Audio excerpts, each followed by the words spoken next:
ஆண்டவராகிய இயேசு கிறிஸ்துவின் நாமத்தில் உங்கள் யாவருக்கும் ஷாலோம். நல்லா இருக்கீங்களா?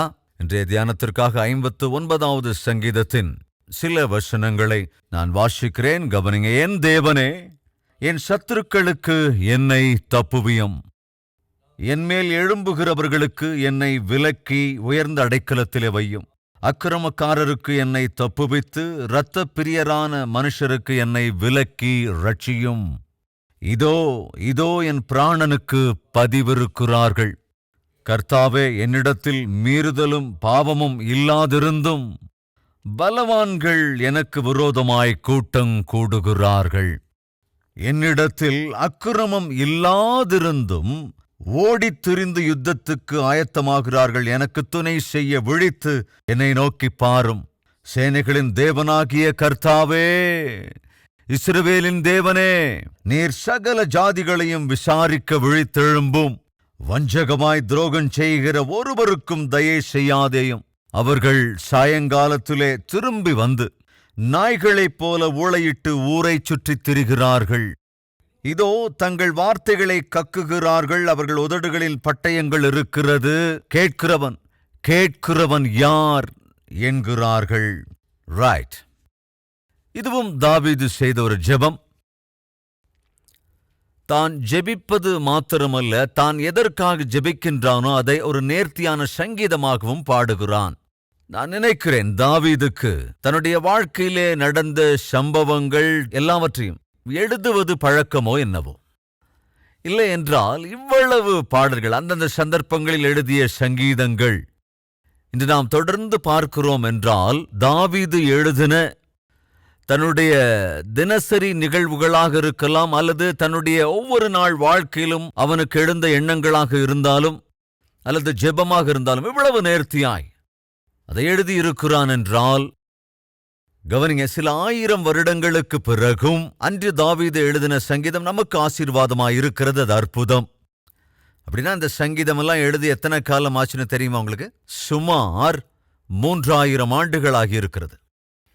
இயேசு கிறிஸ்து பிறந்த காலத்துக்கும் தாவீது பிறந்த காலத்திற்கும் சுமார் 1000 வருட கால இடைவெளி உண்டு.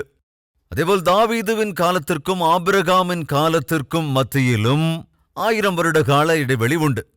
என்றால் ஆபிரகாம் பிறந்த 1000 வருடங்கள் கழித்து தாவீது பிறந்திருக்கிறான். தாவீதினுடைய பிறப்புக்கு 1000 வருடங்களுக்கு பிறகு இயேசு கிறிஸ்து பிறந்தார். அப்படின்னா இயேசு கிறிஸ்து பிறப்பதற்கு 1000 வருட காலத்திற்கு முன்பாகவே தாவீது பிறந்தான். அதேபோல தாவீது பிறப்பதற்கு முன்னதாக, தாவீதின் காலத்துக்கு முன்பு 1000 வருடங்களுக்கு முன்பு ஆபிரகாம் பிறந்தான். அதேபோல ஆபிரகாமுக்கும் ஆதாமுக்கும் மத்தியிலே 2000 வருடங்கள், அதாவது ஆதாம் பிறந்த 2000 ஆண்டுகள் கழித்து, அதாவது சுமார் 2000 ஆண்டுகளுக்கு பிறகு ஆபிரகாம் பிறந்தான். அதேபோல் ஆதாம் பிறந்த காலத்திற்கு 3000 வருடங்களுக்கு பிறகு தாவீது பிறந்தான். ஆபிரகாம் பிறந்த காலத்திலிருந்து 4000 ஆண்டுகளுக்கு பிறகு இயேசு கிறிஸ்து பிறந்தார். அப்படின்னா ஆதாம் காலத்திற்கும் இயேசுவின் காலத்திற்கும் மத்தியில் 4000 வருடங்கள். ஆதாமுக்கும் தாவீதுக்கும் இடையே 3000 வருடங்கள். ஆதாமுக்கும் ஆபிரகாமுக்கும் மத்தியிலே 2000 வருடங்கள். ஆதாமுக்கும் நமக்கும் மத்தியிலே ஆல்மோஸ்ட் 6000 வருடங்கள். இந்த பூமியின் மீது தேவன் மனிதனை சிருஷ்டித்த காலம் அதெல்லாத்தையும் சேர்த்து சுமார் 6000 வருடங்களாச்சு.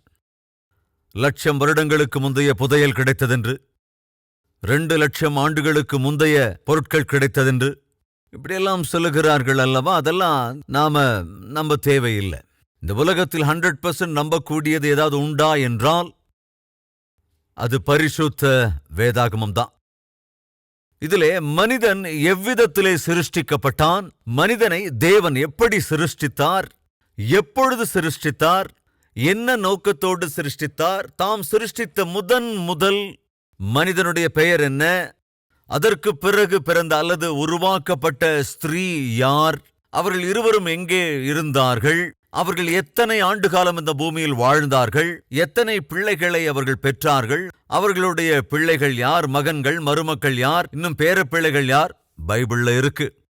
இந்த பிரபஞ்சத்திலே சிருஷ்டிக்கப்பட்ட முதல் மனிதன், தேவன் உருவாக்கின முதலாவது குடும்பம், அந்த குடும்பத்திலே பிறந்த பிள்ளைகள், அவர்களுடைய பெயர்கள், அவர்கள் வாழ்ந்த காலம், இதெல்லாம் வருஷம் வாரியாக எழுதப்பட்டிருக்கிறது என்றால், நேர்த்தியாய் சொல்லப்பட்டிருக்கிறது என்றால், அது என் கருத்தில் இருக்கிற இந்த பரிசுத்த வேதாகமம் தான். இதில் தான் இவைகளெல்லாம் இருக்கிறது.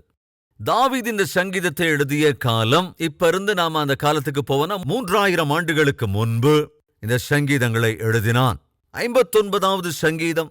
இதை எப்பொழுது எழுதினான் என்றால் அதை வாசிக்கலாம். சவுல் தாவீதை கொல்லுவதற்காக ஏவலாட்களை அனுப்பின போது தாவீது பாடி ராகத் தலைவனுக்கு ஒப்புவித்த சங்கீதம். இந்த சங்கீதம் எப்பொழுது எழுதினான் என்றால், ஒரு சந்தர்ப்பத்திலே தாவீது தன்னுடைய வீட்டுக்கு வருகிறான். அப்படி தன் வீட்டுக்கு வந்தபோது, வீட்டில் இருக்கிற தாவீதை கொலை செய்ய வேண்டும் என்று சவுல் தன் சேவகர்களை அனுப்பி வைக்கிறான். அப்படி அங்கு வந்த சேவகர்கள் வீட்டை சுற்றி பதுங்கியிருந்தார்கள். வெளியே வராம எப்படி இருக்க முடியும்? தாவீது கட்டாயம் வெளியே வருவான். அப்படி அவன் வெளியே வருகிற உடனே கொன்றுவிடலாம் என்று சொல்லி அவர்கள் காத்து கொண்டிருந்தார்கள். வீட்டை சுற்றிலும் சத்துருக்கள், வீட்டுக்கு உள்ளே தாவீது. இப்பொழுது அவன் வீட்டை சுற்றி ஆபத்து இருக்கிறது. அதாவது இந்த சங்கீதத்தை நீங்க கொஞ்சம் ஜாக்கிரதையா வாசிச்சீங்கன்னா, நாம் முதலில் பார்க்கக்கூடியது தாவீதின் மன்றாடுதல். இரண்டாவது நாம் பார்க்கிறோம் தாவீதுக்கான ஆபத்து. மூன்றாவதாக பார்க்க முடியும் தாவீதிற்கு எதிரான மரண பயம். நான்காவதாக நாம் பார்க்கிறோம் தாவீதனுடைய தீர்க்க தரிசனம். ஐந்தாவதாக நாம் பார்க்க முடியும் தாவீதனுடைய துதிப்பாட்டு. முதலாவது நாம் பார்க்கிறோம் மன்றாடுதல், இரண்டாவது ஆபத்து, மூன்றாவது மரண பயம், நான்காவது தீர்க்க தரிசனம், ஐந்தாவது பாடி துதித்தல். 5 விஷயங்களை விரைவாக நாம் தியானிக்க முயற்சி செய்யலாம். முதலாவது, தாவீது மன்றாடுகின்றான், வேண்டுதல் செய்கிறான், அதாவது ஜெபம் பண்ணுகின்றான். எதற்காக ஜெபிக்கிறான்? அதற்கு ஒரு காரணம் உண்டு. சகோதர சகோதரிகளை இப்படி கேட்கிறேன்னு தப்பா நினைச்சுக்காதீங்க. இன்னைக்கு ஆண்டவருடைய சன்னதிக்கு வந்திருக்கீங்கல்ல, எதுக்காக வந்தீங்க? நம்ம தேவ சன்னதிக்கு வந்திருக்கிறோமே, எதுக்காக வந்திருக்கிறோம்? நாம் ஜெபித்தோம் அல்லவா, எதற்காக ஜெபித்திருக்கிறோம்? அந்த ஜெபத்திலே ஒரு நோக்கம் ஏதாவது இருக்கின்றதா? நீ செய்கிற ஜெபத்திற்கு ஒரு நோக்கம் உண்டா? நீ செய்கிற ஜெபத்திற்கென்று ஒரு இலக்கு உண்டா? நீ செய்கிற ஜெபம் உனக்கு ஞாபகம் இருக்கிறதா, நினைவிருக்கிறதா? நாம செய்கிற ஜெபங்கள் அநேக சந்தர்ப்பங்கள்ல எந்த நோக்கமும் இருக்காது.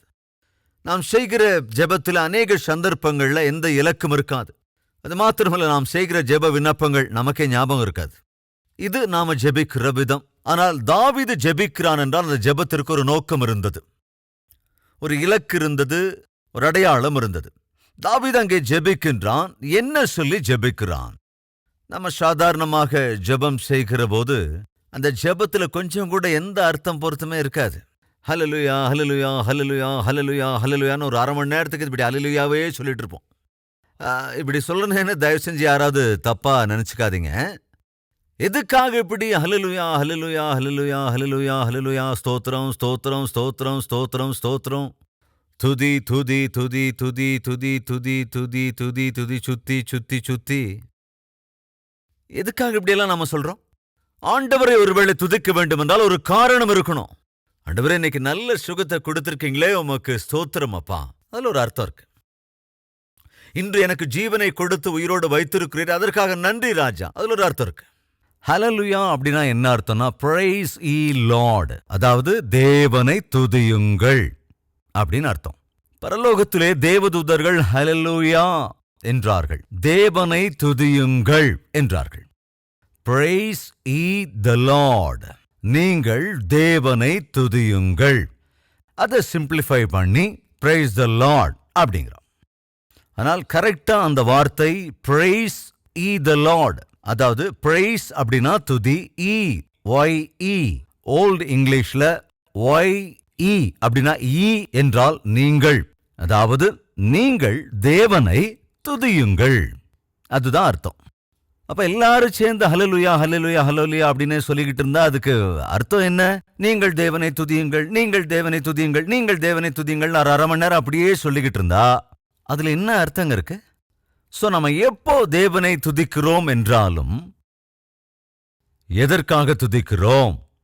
காரணம் சொல்லி தேவனை துதிக்கணும். இப்போ உங்களுக்கு யாராவது உதவி செய்யறாங்கன்னு வச்சுக்கலாம். ஒரு 10,000 ரூபாய் உங்களுக்கு கொடுக்கறாங்கன்னு வச்சுக்குவோம். நீங்க போய் அவங்களுக்கு நன்றி சொல்லணும்னா நீங்க நினைவுபடுத்துவீங்களா? டைமுக்கு ஹெல்ப் பண்ணீங்க பிரதர், நீங்க கொடுத்த அந்த 10,000 ரூபாய்க்காக உங்களுக்கு ரொம்ப ரொம்ப தேங்க்ஸ் பிரதர்னு சொல்லுவீங்களா மாட்டீங்களா? சொல்லுவீங்களா? இல்லைன்னா போய் தேங்க்ஸுங்க. எதுக்கு தேங்க்ஸுங்க? எதுக்குங்க தேங்க்ஸுங்க? ஹலோ, என்னாச்சுங்க உங்களுக்கு? தேங்க்ஸுங்க. எங்க இருந்துங்க வர்றீங்க? தேங்க்ஸுங்க. கீழ்ப்பாக்கத்துல இருந்து வரலையே. ஸோ புரிஞ்சுக்கணும், யாராவது நமக்கு உதவி செஞ்சு அவங்களுக்கு நாம தேங்க்ஸ் சொல்லணும்னா, அல்லது எப்பாவது அவங்கள பார்க்கும்போது தேங்க்ஸ் சொல்லணும்னா அதுக்கு ஒரு காரணம் இருக்கு. அன்னைக்கு நீங்க அந்த டைமுக்கு எங்களுக்கு 10,000 ரூபாய் கொடுக்கலன்னா எங்க பையன் எக்ஸாம் எழுதிருக்க முடியாதுங்க, ரொம்ப தேங்க்ஸுங்க. அதுதான் நன்றி சொல்லுகிற விதம். ஸோ தேவ சன்னதிக்கு வருகிற போது மறந்து போயிடாதீங்க, என் ஆத்துமாவே கர்த்தரை ஸ்தோத்தரி. அதுக்கப்புறம் என்னங்க இருக்கு? என் முழு உள்ளமே, என் முழு உள்ளமே அவர் செய்த சகல உபகாரங்களையும் மறந்து போயிடாதீங்க. நம்ம மறந்து போயிடுறதெல்லாம் என்ன சொல்றேன், எப்ப பார்த்தாலும் தேங்க்ஸ் தேங்க்ஸ் தேங்க்ஸ் ஆண்டவரே, தேங்க்ஸ். எதுக்கு? இல்ல தேங்க்ஸ் ஆண்டவரே. எதுக்கு வெறும் தேங்க்ஸ் மட்டும்? எதுக்காக ஸ்தோத்திரம் துதி மட்டும்? மறந்து போயிட்ட காரணத்தை சொல்லணும். நான் சொன்ன இந்த விஷயங்களை குறிப்பா கால்வரி டெம்பிள் சபையோருக்கு நான் சொல்லுகிறேன். வேறு சபைகள்ல, வேறு டினாமினேஷன்ஸ்ல அவங்க எப்படி தேவனை துதிக்கிறார்களோ, எப்படி ஸ்தோத்தரிக்கிறார்களோ, அல்லது எப்படி கற்றுத்தருகிறார்களோ, அது அவங்க சம்பந்தப்பட்ட விஷயம். எனவே யாரும் தப்பா இதை எடுத்துக்காதீங்க. இது கால்வரி டெம்பிள்ல இருக்கிற தேவன் எனக்கு கொடுத்திருக்கிற விசுவாசிகளிடத்திலே நான் சொல்லுகிறேன். கால்வரி டெம்பிள் சபையே, நீ ஆண்டவரை துதிக்கும் போது கட்டாயமாக அவர் செய்த நன்மைகளை நினைவு கூற வேண்டும். அவர் நமக்கு செய்த நன்மைகளை நினைவு கூர்ந்து நாம் தேவனை துதிக்கும் போதுதான் தேவன் சந்தோஷப்படுவார். அங்கே தாவீது ஜெபிக்கிறான். தன்னுடைய சூழ்நிலையின் அடிப்படையிலே அங்கே அவன் ஜெபிக்கிறான். எப்படி ஜெபித்தான்? ஒரு நோக்கத்தோடு கூட ஜெபித்தான். அதைத்தான் சொல்கிறேன். நாமும் ஜெபிக்கின்ற போது, விண்ணப்பம் பண்ணுகிற போது, மன்றாடுகின்ற போது கட்டாயம் அதற்கென்று ஒரு நோக்கம் கட்டாயம் இருக்க வேண்டும். நாம் செய்கிற விண்ணப்பங்கள் நமக்கு நினைவில் இருக்க வேண்டும். மறந்து போயிடுறோம், ஜெபிப்போம், அப்புறம் மறந்து போயிடும். ஒரு நற்செய்தி சொல்றேன், நாம செய்யற ஜெபத்தை ஒருவேளை நாம மறந்து போயிடலாம். ஆனா நம் ஜெபத்தை கேட்டிருக்கிற தேவன் மாத்திரம் நம்முடைய ஜெபத்தை மறக்கவே மாட்டார். அங்கே தாவீது மன்றாடுகிறான். தெளிவாக, திட்டவட்டமாக தனக்குள் இருக்கிற பயத்தை, பாடுகளை, பாரங்களை தேவனுக்கு தெரியப்படுத்துகிறான். எப்படி? என் தேவனே, என் சத்துருக்களுக்கு என்னை தப்புவியும், என் மேல் எழும்புகிறவர்களுக்கு என்னை விலக்கி உயர்ந்த அடைக்கலத்திலே வையும். அக்கிரமக்காரருக்கு என்னை தப்புவியும், தப்புவித்து என்னை மீட்டுக் கொள்ளுங்க. சத்துருவின் கைக்கு என்ன தப்புவியுங்க ஆண்டவரே. எனக்கு எதிராய் எழும்பி எனக்கு எதிராய் வருவோருக்கு என்னை விலக்கி அடைக்கலத்திலே வையும். அதேபோல் அக்கிரமக்காரர்களுடைய கரத்திலிருந்து என்னை தப்புவியும். ஒரு ஆபத்து வந்திருக்கிறது, ஆபத்து மறைந்திருக்கிறது. மறைந்திருக்கிற ஆபத்தை கண்டுபிடித்து கொண்ட தாவீது என்ன சொல்லுகிறான்? ஆபத்துக்கள் என்ன தப்புவீங்க ஆண்டவரே என்கிறான். 3 விஷயங்களை நாம் இங்கே பார்க்கிறோம். என்ன அந்த ஆபத்து? 2 மற்றும் 3வது வசனங்கள். அக்கிரமக்காரருக்கு என்னை தப்புவியும், இரத்தப்பிரியரான மனுஷருக்கு என்னை விலக்கி ரட்சியும். இதோ கவனிங்க, என் பிராணனுக்கு பதிவிருக்கிறார்கள், இதோ என் பிராணனுக்கு பதிவிருக்கிறார்கள். கர்த்தாவே, என்னிடத்தில் மீறுதலும் பாவமும் இல்லாதிருந்தும் பலவான்கள் எனக்கு விரோதமாக, அனாவசியமாக எனக்கு விரோதமாய் கூட்டம் கூடுகிறார்கள். முதலாவது, தாவீதுக்கு ஆபத்து வந்திருக்கிறது. யார் மூலமாக ஆபத்து வந்திருக்கிறது? பலவான்களிடமிருந்து அந்த ஆபத்து வந்திருக்கிறது. அது மாத்திரம் இல்ல, தனக்கு எதிராய் வந்தவர்கள் யாரோ புதிதான ஆட்கள் அல்ல, அவர்கள் அறிமுகம் இல்லாதவர்களும் அல்ல, அவங்க ரொம்ப நல்லா தெரிஞ்சவங்க. எப்படி சொல்ல முடியும்? சவுல் தாவீதுக்கு தெரிஞ்சாளா தெரியாதாளா? தெரிஞ்சவன் தானே. சவுல் தாவீதுக்கு பரிச்சயமானவன் மாத்திரமல்ல, தாவீதுக்கு பந்துவும் கூட. ஏனென்றால் தெரியும்ல, சவுலுக்கும் தாவீதுக்கும் இடையே இருந்த பந்தம் என்னன்னு தெரியும்ல. தாவீது சவுலுக்கு மருமகன், சவுல் தாவீதுக்கு மாமனார். இப்ப வந்திருக்கிறவங்க யாரு? சவுலால் அனுப்பப்பட்டிருக்கிறவர்கள். சவுலால் அனுப்பப்பட்ட சேவர்கள் என்றால் யாருங்க அவங்க? உங்களுக்கு ஞாபகம் இருக்கா, மறந்துட்டீங்களா? தாவீது ஒரு காலத்துல யாருங்க? சவுலுடைய சேனைகளுக்கு அதிபதி. அப்படின்னா இவங்கெல்லாம் யாரு? ஒரு காலத்துல தாவீதினிடத்துல வேலை செய்தவர்கள். அப்ப தாவீதுக்கு தெரிஞ்சவங்களா? நல்லா தெரிஞ்சவங்க. தெரிஞ்சவங்க மாத்திரமா அல்லது வேற இன்னும் ஏதாவது இருக்கா? அறிமுகமானவர்கள் மாத்திரமல்ல, தாவீதை புகழ்ந்தவர்கள். இவங்க எல்லோருமே தாவீதை புகழ்ந்தவர்கள். எப்ப புகழ்ந்தாங்க சொல்லுங்க? எப்பொழுது பெலிஸ்தர்கள் இஸ்ரவேலர்களுக்கு எதிராக யுத்தத்திற்கு வந்தார்களோ அப்பொழுது. பெலிஸ்தர் பட்சத்திலே கோலியாத்து. எல்லாரும் எதுக்காக அடிச்சுக்கிட்டு சாகணும்? எங்க தேசத்து சார்பில் நான் வர, உங்க தேசத்து சார்பில் ஒருத்தர் அனுப்புங்க, நாங்க 2 பேரும் மோதிக்கிறோம், நாங்க 2 பேர் மாத்திரம் சண்டை போடுறோம், நான் ஜெயிச்சா உங்க தேசம் எங்களுக்கு அடிமை, ஒருவேளை நீங்க அனுப்புறவன் என்ன ஜெயிச்சிட்டா எங்க தேசமே உங்க தேசத்துக்கு அடிமையா இருக்கும் அப்படின்னு 40 நாட்கள் வந்து சவால் விடுகிறான் கோலியாத்து. இப்படி 40 நாட்கள் அவன் சவால் விட்டு கொண்டிருந்த போது அங்கே சவுலோடு கூட இருந்த சேனை அதிபதிகளோ 100 அதிபதிகளோ இப்படி யாருமே முன்னுக்கு வரவே இல்லைங்க. ஜாக்கிரதையா கவனிங்க ஃப்ரெண்ட்ஸ், தேசமே ஆபத்துக்குள்ளாயிற்று. எந்த நிமிஷத்துல வேணாலும் சத்துருவான கோலியாத்தும் அதோடு கூட அவனோடு இருக்கிற அந்த சேனையும் திடீரென்று தேசத்துக்கு எதிராய் வர சான்ஸ் இருக்கிறது. சவுல் அன்னைக்கு மகாராஜா இருந்தாலும் தன்னோட உயிருக்கு பயந்து நடுங்கி, எதுவும் புரியாம என்ன செய்யறதுன்னே தெரியாம, கைய கால கூட அசைக்காம பயந்து நடுங்கிக்கிட்டு இருக்கான் ராஜா.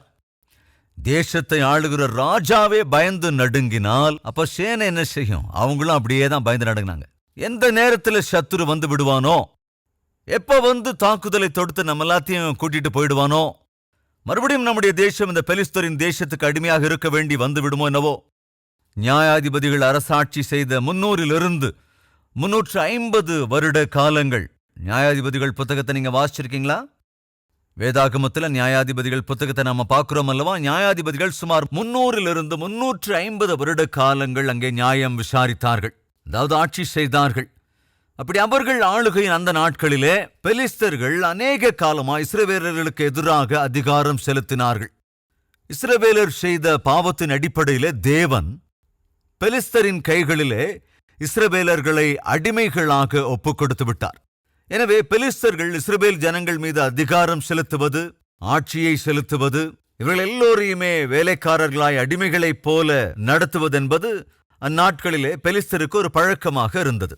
சவுல் யாரு உங்களால சொல்ல முடியுமா? முதல் ராஜா. யாருக்கு முதலாவது ராஜா? இஸ்ரவேலர்களுக்கு முதல் ராஜா. இஸ்ரவேல் ஜனங்களுக்கு முதல் ராஜாவாக சவுல் தெரிந்து கொள்ளப்பட்டான் அல்லவா? அப்ப அதுக்கு முன்னால யார் ராஜா? இஸ்ரவேல் ஜனங்களுக்கு அதுவரைக்கும் எந்த ராஜாவும் இல்லை. சேனைகளின் தேவனாகிய கர்த்தர் ஒருவர்தான் இஸ்ரவேல் ஜனங்களுக்கு ராஜாவாக இருந்தார். ஆனால் நியாயாதிபதிகள் நியாயம் விசாரித்த நாட்களிலே அவனவன் தன் இஷ்டம் போல வாழ்ந்து சுற்றி இருக்கிற எல்லா தேசங்களையும் பார்த்து, எல்லா தேசத்துக்கும் ஒரு ராஜா இருக்கிறான், நமக்கு மட்டும் ஏன் ராஜா இல்லை அப்படின்னு எல்லோரும் ஒருவரோடொருவர் சேர்ந்து சாமுவேலின் இடத்துல வந்து, தீர்க்கதரிசியான சாமுவேலின் இடத்துல, இங்க பாருங்க, நம்ம சுற்றி இருக்கிற தேசங்கள்ல எல்லா தேசத்துக்கும் ஒரு ராஜா இருக்கிறதுனால நம்ம தேசத்துக்கும் ஒரு ராஜா இருந்தா நல்லா இருக்கும் என்று சொல்லி சாமுவேலை வற்புறுத்தினார்கள். அப்பொழுது சாமுவேல் தேவனிடத்திலே வந்து இந்த விஷயத்தை சொல்லி வேதனைப்படுகிறான். ஆண்டவரே, இது என்ன புதுசா இப்படி ஆயிட்டாங்க? இதுவரைக்கும் ராஜாதி ராஜாவாக நீர்தானே இவர்களை வழிநடத்துகிறீர். இவர்கள் இப்ப உம்மை புறக்கணித்து விட்டு புதுசா உங்களுக்கு இன்னொரு ராஜா வேணும்னு கேட்கிறாங்களே, இது என்னது என்று சாமுவேல் வேதனையோடு வந்து தேவனிடத்திலே முறையிட்ட போது தேவன் சொன்னார், சாமுவேலே, அவர்கள் வேண்டாம் என்று புறக்கணித்தது என்னைத்தான் அல்லவா? சேனைகளின் அதிபதியாகிய தேவனாகிய கர்த்தராகிய என்னை அவர்கள் புறக்கணித்து ஒரு மனிதனை அவர்களுக்கு ராஜாவாக வேண்டும் என்று விரும்புகிறார்கள். என்னை புறக்கணிக்கிறார்கள். அவர்களைப் போலவே இருக்கிற ஒரு ராஜாவை விரும்புகிறார்கள். சரி, அவர்களுடைய விருப்பத்தின்படியே நீ சென்று சவுலை ராஜாவாக அபிஷேகம் பண்ணு என்று சொன்னார். அப்போ சவுல் ராஜாவாக அபிஷேகம் பண்ணப்படுவதற்கு முன்பு பெலிஸ்தர்கள் அநேக நாட்கள், அநேக காலமாக இஸ்ரவேலர்களை வேதனைப்படுத்திக் கொண்டிருந்தார்கள். துயரப்படுத்திக் கொண்டிருந்தார்கள், பாடுபடுத்தினார்கள், பாடுகளுக்குள்ளாக்கினார்கள். எனவே அந்த பெலிஸ்த ஜனங்களை பார்க்கும்போது இஸ்ரவேலர்களுக்குள்ள கொஞ்சம் பயம் இருந்தது. அப்படி அந்த பயத்துல நடுக்கத்துல நிறைந்திருந்த நாட்களில யாருமே பெலிஸ்தரை எதிர்க்காமல் இருந்த சமயத்துல தாவீது ஒருவனே ஒற்றை ஆளாய் கோலியாத்தை முறியடித்தான். தேசத்திற்கு ஒரு பாதுகாவலை கொடுத்தான். தேசத்திற்கு வெற்றியை கொண்டு வந்தான். பயந்து நடுங்கிக் கொண்டிருந்த ஜனங்கள் எல்லோருக்கும் அன்று தாவீதாலே தைரியம் வந்தது, கலக்கம் போய்விட்டது. அது மாத்திரமல்ல, அவர்கள் தொடர்ந்து நிம்மதியாய் வாழவும் ஆரம்பித்தார்கள். எப்பொழுது கோலியாத்தை தாவீது முறியடித்தானோ சவுலும் அவனை மிகவும் விரும்பினான். சவுலோடே கூட இருந்த சேவகர்களும் கூட மிகவும் தாவீதின் மேல் பிரியமாயிருந்தார்கள். ஒரு முறை அதை கூட வாசிக்கலாம். 1 சாமுவேலின் புத்தகம் 18வது அதிகாரம் 5வது வசனம். தாவீது சவுல் தன்னை அனுப்புகிற எவ்விடத்திற்கும் போய் புத்தியாய் காரியத்தை நடப்பித்ததினால் சவுல் அவனை யுத்த மனுஷரின் மேல் அதிகாரியாக்கினான். அவன் எல்லா ஜனத்தின் கண்களுக்கும் சவுலுடைய ஊழியக்காரரின் கண்களுக்கும் கூட எப்படி இருந்தானா?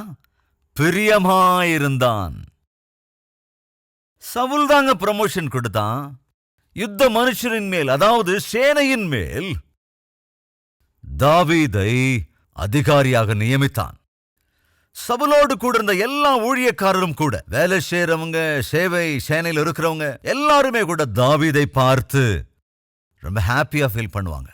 எவ்வளவு அற்புதமானவன், என்ன ஒரு பலசாலி, எப்படிப்பட்ட ஆவிக்குரியவன். அதுக்கு முன்னால நம்ம பார்க்கிறோம் அல்லவா, சவுலை பிசாசு பொல்லாத ஆவி பீடிக்கிற போது தாவீதை குறித்து சவுலிடத்திலே வந்து சாட்சி சொன்னார்கள். என்னன்னு சாட்சி சொன்னாங்க தெரியுமா? அதையும் கூட பார்க்கலாம். தாவீதை குறித்து சாதாரண நாட்களிலே இருந்த சாட்சி என்னவென்றால் 1 சாமுவேல் 16:18. வேலைக்காரரில் ஒருவன் பிரதியுத்தரமாக, இதோ பெத்லகேமியனாகிய ஈசாயின் குமாரன் ஒருவனை கண்டிருக்கிறேன். அவன் வாசிப்பதில் தேறினவன், அவன் பராக்கிரமசாலி, யுத்த வீரன், காரிய சமர்த்தன், சௌந்தரியம் உள்ளவன், கர்த்தர் அவனோடே கூட இருக்கிறார் என்றான். இது தாவீதை குறித்து கொடுக்கப்பட்ட சாட்சி. தாவீதை குறித்து ஜனங்களுக்குள்ள ஒரு அற்புதமான அபிப்பிராயம் இருந்தது. அந்த அபிப்பிராயத்தை சவுலுக்கு தெரியப்படுத்துகிறார்கள். ஜனங்கள் எப்படி நினைத்தார்களோ தாவீது எக்ஸாக்டாக அப்படியே வாழ்ந்தான். அன்பு சகோதர சகோதரிகளே, இது ரொம்ப ரொம்ப முக்கியமானது. என்னை பத்தி நீங்க என்னென்னவோ நினைச்சுக்கலாம். அதாவது என்னை குறித்து உங்களுக்குள்ள ஒரு அபிப்பிராயம் இருக்கலாம், சதீஷ்குமார் XYZ. ஆனா உங்களுக்குள்ள என்ன அபிப்பிராயம் இருக்குதோ அந்த அபிப்பிராயத்திற்கு ஏற்ற ஆவிக்குரிய வாழ்க்கையை நான் வாழ்வதுதான் தேவனுக்கு மகிமை, எனக்கும் அது ஆசீர்வாதம். அதே போல உங்களை குறித்து உங்கள் உறவினர்களோ, உங்கள் ஃப்ரெண்ட்ஸோ, உத்தியோகம் செய்கிற இடத்துல உங்களை கவனிக்கிறவர்கள் ஒருவேளை உங்களை குறித்து ஒரு நல்ல அபிப்பிராயத்தோடு இருக்கலாம். அவர் ரொம்ப நல்ல ஆவிக்குரியவருங்க, ரொம்ப பரிசுத்தமானவருங்க, ரொம்ப பரிசுத்தமான லேடிங்க, ரொம்ப நல்லவங்க அவங்க. அப்போ உன்னை சுற்றி இருக்கிறவர்கள் உன்னை குறித்து என்ன அபிப்பிராயத்தோடு இருக்கிறார்களோ என்பதை கொஞ்சம் பரீட்சித்து பார். ஆனால் யதார்த்தத்தில் நம் வாழ்க்கையில சாதாரணமாய் பார்க்கக்கூடிய ஒரு குணாதிசயம் என்னவென்றால், நம்மை சுற்றி இருக்கிறவர்களில் நம்மை குறித்து யார் நல்லதா நினைக்கிறாங்களோ அது உண்மையா நம்முடைய வாழ்க்கையில இருக்கிறதா என்பதை நாம் கேள்வி கேட்டு நம்மை நாமே சோதித்தறிந்து கொள்ள வேண்டும். என்னை பத்தி நீங்க என்ன நினைக்கிறீங்க, அல்லது உங்களை பத்தி உங்களுக்கு பக்கத்தில் இருக்கிறவங்க என்ன நினைக்கிறாங்க, உறவினர் சிநேகிதர்கள் என்ன நினைக்கிறாங்க, அப்படி நினைக்கிற பிரகாரம் நாம் வாழ்ந்தால் அது எவ்வளவு நல்லா இருக்கும். சர்வசாதாரணமாக நம்மை குறித்து நம்மை சுற்றி இருக்கிறவர்களோ நினைக்கிற அளவுக்கு நாம் நல்லவர்களாக இருக்கிறோமா இல்லையா, நம்மை நாம் சோதித்துக் கொள்ள வேண்டும்.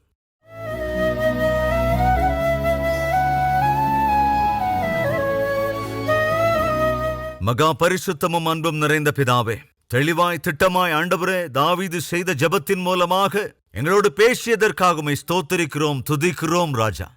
ஆண்டவரே, எந்த கஷ்டங்கள் வந்தாலும் பிரச்சனைகள் வந்தாலும் 4 சுவர்களுக்கு மத்தியில் எங்கள் வீட்டிலே தாவீதை போல நோக்கி எங்கள் கண்களை ஏறெடுத்து ஜெபிக்கிற கிருபை எங்களுக்கு அருள் செய்யுங்கப்பா. சத்ரு எவ்வளவு பலவானாக இருந்தாலும் அல்லது எவ்வளவு பேராக இருந்தாலும் ஆண்டவரே, நாங்கள் செய்கிற ஜெப விண்ணப்பங்கள் கேட்கிற தேவன் நீர் என்று எங்களுக்கு இருக்கிற கஷ்டங்கள் எவ்வளவு தீவிரமானதாக இருக்கிற போதும் ஆண்டவரே, எங்களுக்கு பயத்தை கொடுக்கிற சூழ்நிலைகள் எவ்வளவு பெரியதாக இருந்தாலும் கூட இவையெல்லாவற்றிலும் உன்னதர் நீர், இவையெல்லாவற்றை காட்டு மேன்மையானவர் நீர். ஆண்டவரே, உம்மிடத்திலே எங்களுடைய எல்லா காரியங்களையும் உண்மையாய் அர்ப்பணித்து நிம்மதியாய் வாழ்கிற வாழ்க்கை அருள வேண்டும் என்று இயேசு கிறிஸ்துவின் நாமத்தில் வேண்டிக் கொள்கிறோம் பிதாவே. ஆமென். எங்கள் முகவரி கல்வரி, தபால் பெட்டி எண் 30, குக்கட்பள்ளி, ஹைதராபாத் 72